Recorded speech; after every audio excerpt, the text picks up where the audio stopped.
keamanan informasi itu melibatkan perlindungan data dari unauthorized access, terutama data elektronik pada perangkat seperti smartphone, cloud, dan juga masih banyak lagi.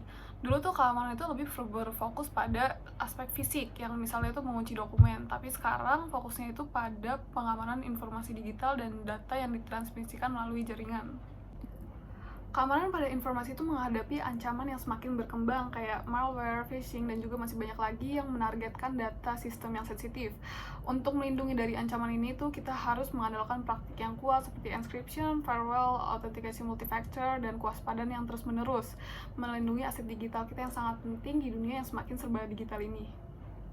Sekarang kita bahas autentikasi dan otorisasi dulu. Dalam keamanan informasi itu, autentikasi dan otorisasi adalah proses penting yang mengendalikan akses ke sumber daya sensitif. Kayak memahami proses ini tuh merupakan kunci untuk mengamankan sistem kita ya. Autentikasi sendiri itu merupakan proses memverifikasi identitas pengguna atau perangkat yang mencoba mengakses sistem ini dengan menjawab suatu pertanyaan. Kayak misalkan kita harus mengisi suatu kata sandi atau PIN, token keamanan, kartu pintar, atau aplikasi seluler seperti generator OTP. Terus juga ada dalam bentuk biometrik seperti sidik jari atau enggak pengenalan wajah ya. Terus autentikasi itu juga mempunyai beberapa ancaman seperti phishing. Phishing itu tuh penyerangan menipu pengguna agar memberikan kredensial mereka melalui situs web atau email palsu. Selanjutnya tuh ada credential stuffing, itu tuh menggunakan nama pengguna dan kata sandi yang dicuri dari satu layanan untuk mendapatkan akses tanpa izin ke layanan lain. Dan selanjutnya juga ada brute force attacks, yang itu merupakan suatu upaya otomatis untuk menebak kata sandi. Jadi kayak misalkan PIN itu dicoba dengan banyak kombinasi gitu. Yang terakhir itu ada session hijacking. Itu merupakan serangan di mana penyerangan itu mengambil alih sesi pengguna yang terautentikasi setelah autentikasinya itu selesai. Tapi untuk menghindari dari ancaman tersebut, ada beberapa keamanan yang dapat kita lakukan atau pertahanan untuk menghindari hal-hal yang nggak mau dijadikan. Yang pertama itu ada multi-factor authentication atau MFA. Itu membutuhkan setidaknya 2 faktor autentikasi, misalnya kayak sandi plus kita dapat dikiriman kode OTP.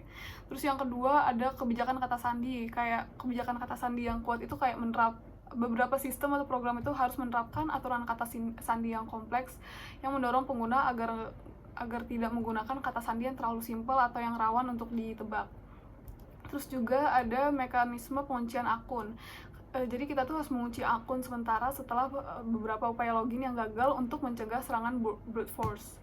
Yang terakhir juga ada encryption communication, itu menggunakan HTTPS atau VPN untuk mengamankan saluran komunikasi dan mencegah pembajakan sesi. Selanjutnya ada otorisasi. Jadi otorisasi ini tuh mengendalikan apa yang diizinkan dilakukan oleh pengguna atau perangkat yang sudah terautentikasi. Contoh-contoh dari model otorisasi yang umum tuh ada RBAC atau Role Based Access Control, yang memberikan izin kepada pengguna berdasarkan peran mereka. Misalnya kayak admin, pengguna, atau tamu. Selanjutnya tuh ada Attribute Based Access Control atau ABAC. Itu merupakan izin yang diberikan berdasarkan atribut seperti departemen, waktu, atau lokasi tempat. Terus yang terakhir juga contoh umumnya itu ada Access Control List atau ACLS. Itu mendefinisikan izin khusus untuk setiap pengguna atau grup yang terkait dari sumber daya tertentu. Sama seperti autentifikasi, otorisasi itu juga memiliki ancaman seperti privilege escalation. Itu penyerangan tuh mendapatkan akses tanpa izin ke hak istimewa yang lebih tinggi yang diberikan. Selanjutnya ada broken access control. Mekanisme kontrol akses yang salah atau hilang memungkinkan penyerang itu mengakses sumber daya yang seharusnya tidak dapat mereka akses. Terus yang terakhir juga ada ancaman dari orang dalam, kayak karyawan yang jahat atau ceroboh itu menyalahgunakan akses yang diberikan untuk mencuri atau merusak data. Tapi untuk menghindari dari ancaman-ancaman tersebut, ada beberapa pertahanan yang dapat kita lakukan. Yang pertama itu ada principles privilege. Pengguna itu dapat diberikan tingkat akses minimum yang diperlukan untuk menjalankan tugas mereka. Selanjutnya juga ada peninjauan akses secara berkala. Secara berkala itu meninjau kayak siapa yang memiliki akses ke sumber daya tertentu atau memastikan izin yang tidak diperlukan untuk dicabut. Terus juga ada audit logging, itu menyimpan log dari semua perubahan akses dan otorisasi yang dapat dianalisis untuk mendeteksi anomali atau pelanggaran. Selain itu juga ada ancaman dari jaringan yang harus kita perhatikan dan kita khawatirkan. Karena di era digital pada saat ini tuh keamanan informasi menjadi prioritas utama bagi organisasi maupun individu kita sendiri ya. Seiring dengan meningkatnya ketergantungan kita pada suatu teknologi, ancaman dari jaringan itu semakin canggih dan juga semakin berbahaya untuk kita maupun untuk nasional atau kantor atau suatu organisasi. Nah, untuk melindungi data dan sistem sangat penting untuk kita untuk paham jenis-jenis dari ancaman ini.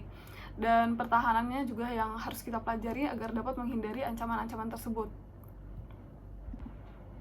Yang pertama ini sangat umum untuk kita dengar, itu ada virus. Jadi virus itu tuh merupakan perangkat lunak yang bahaya, yang berbahaya, yang menempel pada program atau file yang terautentikasi dan menyebar ke program lain saat dijalankan. Virus ini tuh dapat merusak data, mengganggu suatu fungsi program atau fungsi sistem, dan juga bahkan mencuri informasi sensitif atau informasi pribadi di sistem kita. Contoh virus itu tuh virus dapat disembunyikan dalam lampiran-lampiran email yang tiba-tiba terkirim secara pribadi ke email pribadi kita, yang isinya yang tampak luarnya sih kelihatannya biasa aja padahal di dalamnya tuh berbahaya. Tapi untuk pertahanan dari virus ini, kita dapat melakukan pengunduhan perangkat lunak antivirus. Kita dapat memindai dan menghapus virus dari sistem device kita. Terus juga harus update yang rutin, karena selalu memperbarui sistem operasi dan aplikasi itu dapat menutup celah keamanan. Selanjutnya ada worm. Ini kayak mirip dengan virus, tetapi beda dalam cara penyebarannya. Nggak seperti virus, worm ini nggak perlu menempel pada program. Jadi kayak worm itu dapat mereplikasi atau mengopi dirinya dengan menyebar melalui jaringan, menyebabkan kerusakan yang luas dan menghabiskan banyak bandwidth ya. Tapi untuk itu ada beberapa pertahanan yang dapat kita lakukan untuk menghindari dari worm itu. Yang pertama adalah firewall. Itu seperti dapat memblokir lalu lintas yang mencurigakan dan mencegah worm masuk ke jaringan kita. Terus juga ada istilah IDS atau Intrusion Detection System. Itu dapat mengidentifikasi lalu lintas jaringan yang nggak biasa, yang mungkin menunjukkan adanya serangan worm. Terus juga ada patching system, itu memastikan celah yang digunakan worm itu untuk masuk telah diperbaiki. Selanjutnya ada Trojan Horse. Trojan Horse ini menyamar sebagai perangkat lunak yang legal dan menipu pengguna untuk mengunduh tersebut dan untuk kita jalankan. Setelah diaktifkan, Trojan ini dapat memberikan akses yang ilegal kepada penyerang dan mencuri informasi sensitif data kita dan dapat memasang malware tambahan. Contohnya itu kayak ada program antivirus yang palsu. Ketika kita install itu, hacker dapat kendali atas sistem kita secara ilegal. Tapi untuk pertahanan dari Trojan Horse ini, kita pertama harus memperbanyak edukasi dan kesadaran pengguna. Kita harus mengedukasi pengguna atau kita sendiri untuk nggak mengunduh perangkat lunak dari sumber yang tidak dipercaya. Terus juga ada yang namanya perlindungan endpoint. Itu seperti sistem keamanan yang memantau aktivitas yang nggak biasa pada perangkat kita seperti laptop atau smartphone. Yang terakhir ada control access. Itu memastikan hanya perangkat lunak yang terpercaya yang dapat diinstal dengan membatasi izin pengguna. Selanjutnya ada phishing. Itu kayak bentuk rekayasa sosial di mana penyerang itu menipu suatu individu untuk mengungkapkan informasi sensitif atau data pribadi kita seperti kata sandi atau nomor kredit, yang seperti contohnya itu tuh melalui email yang berpura-pura berasal dari bank yang kita gunakan, akun bank yang kita gunakan. Kayak mereka meminta kita untuk masuk ke dalam situs web dan mengisi beberapa data-data yang sensitif, yang seharusnya itu tuh bukan, kalau misalkan dari bank itu sendiri seharusnya tidak wajar untuk meminta data-data tersebut ya. Untuk beberapa pertahanannya sendiri tuh ada, pertama itu penyaringan email. Kita dapat menyaring email phishing sebelum mencapai kotak masuk pengguna. Terus ada juga yang seperti disebutkan sebelumnya, ada autentikasi 2 factor yang menambahkan lapisan keamanan ekstra meskipun kredensial login dicuri. Terus juga ada pelatihan kesadaran, sama seperti sebelumnya kita perlu selalu mengedukasi, mengajarkan orang lain ataupun kita sendiri untuk mengenali upaya phishing, seperti memeriksa URL untuk memastikan kelegalan dari situs web tersebut, dan juga untuk nggak mengklik ke tautan yang mencurigakan. Encryption itu mengubah data yang dapat dibaca atau plain text yang menjadi format yang nggak dapat dibaca, jadi ciphertext yang hanya dapat dikembalikan oleh pengguna yang memiliki kunci yang benar.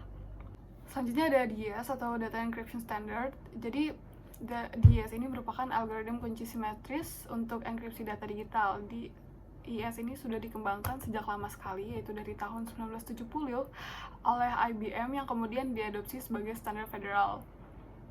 DIS ini tuh digunakan secara luas untuk mengamankan informasi sensitif. DIS itu mengenkripsi data dalam blok 64 bit menggunakan kunci 56 bit, dan meskipun kuat pada awalnya, kemajuan dalam kekuatan komputasi telah membuat DIS rentan terhadap serangan kriptografi modern. Selanjutnya kita masuk ke Web Transmission Security. Jadi Web Transmission Security itu mengacu pada protokol dan juga praktik yang dirancang untuk melindungi data-data yang ditransmisikan melalui internet. Karena kan kayak sekarang banyak banget layanan online yang kita gunakan, dan kita harus menginput data-data pribadi kita ke dalam layanan tersebut.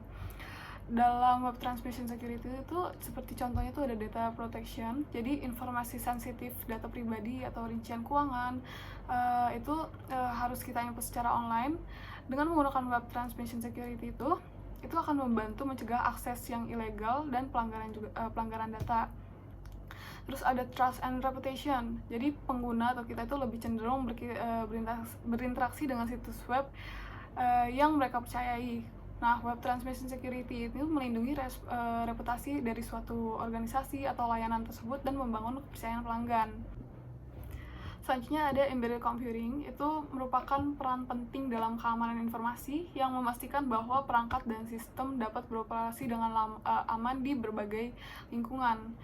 Embedded system ini merupakan sistem komputer khusus yang dirancang untuk melakukan fungsi tertentu, kayak seringkali secara real time dan ditemukan di perangkat seperti smart sensors, medical devices, IoT devices, automotive system, dan juga masih banyak lagi. Sekarang kita berpindah pada keamanan jaringan. Nah, kejahatan cyber itu juga dikenal sebagai kejahatan komputer, merujuk pada setiap tindakan ilegal yang melibatkan komputer atau jaringan. Ini mencakup aktivitas seperti perangkat lunak yang berbahaya kayak virus yang mengganggu fungsi komputer, pencurian identitas seperti yang disebutkan sebelumnya, dan masih banyak lagi tingkat kriminal lainnya. Nah, lingkup kejahatan cyber tuh ada banyak, kayak contohnya tuh ada pencurian, manipulasi, sabotasi data, dan masih banyak lagi. Hal pertama yang harus kita ketahui itu ada unauthorized access dan unauthorized use. Jadi unauthorized access itu merujuk pada mendapatkan akses ke sistem komputer jaringan atau data tanpa izin dari pemilik atau personel yang berwenang. Ini tuh bisa melibatkan mengabaikan langkah-langkah keamanan untuk melihat atau memodifikasi atau mengekstrak suatu informasi. Sedangkan unauthorized use itu melibatkan pemanfaatan sistem komputer jaringan atau data yang tidak tepat atau ilegal. Itu tuh mencakup aktivitas seperti menggunakan akun orang lain, mengakses data untuk keuntungan pribadi, dan juga bahkan mengeksploitasi sumber daya untuk tujuan yang ilegal. Selanjutnya ada war driving and Wi-Fi piggybacking. Jadi war driving itu biasanya melibatkan seorang peretas yang mengemudikan kendaraan yang dilengkapi dengan komputer portable. Tujuannya itu untuk mengidentifikasi dan terhubung ke jaringan Wi-Fi yang gak aman. Kayak para peretas dapat menggunakan perangkat lunak khusus untuk memindai jaringan, seringkali saat kayak dalam perjalanan. Metode ini tuh kayak memungkinkan mereka untuk menemukan berbagai koneksi Wi-Fi, terutama di daerah perkotaan di mana banyak kan jaringan Wi-Fi yang tidak terlindungi atau yang free access. Terus juga ada Wi-Fi piggybacking. Sebaliknya, Wi-Fi piggybacking-nya terjadi ketika individu mengakses jaringan Wi-Fi orang lain yang tidak aman atau tidak private dari lokasi mereka saat ini, seperti rumah mereka atau kafe terdekat. Jadi praktik ini tuh memungkinkan individu untuk memanfaatkan internet tanpa membayar layanan mereka sendiri, secara efektif memanfaatkan jaringan yang terbuka. Selanjutnya ada interception of communications. Jadi interception of communication ini merujuk pada praktik yang dimana penjahat ini memperoleh akses yang ilegal saat terjadinya transmisi data. Pertama itu ada firewall. Jadi firewall itu merupakan sistem keamanan yang berfungsi sebagai penghalang antara komputer atau jaringan dan internet untuk melindungi dari akses yang ilegal. Terus selanjutnya juga ada encryption yang sudah dijelaskan pada tahap sebelumnya. Terus ada juga VPNs atau Virtual Private Networks. VPN itu menciptakan terowongan pribadi yang aman dari komputer pengguna melalui internet ke tujuan lain.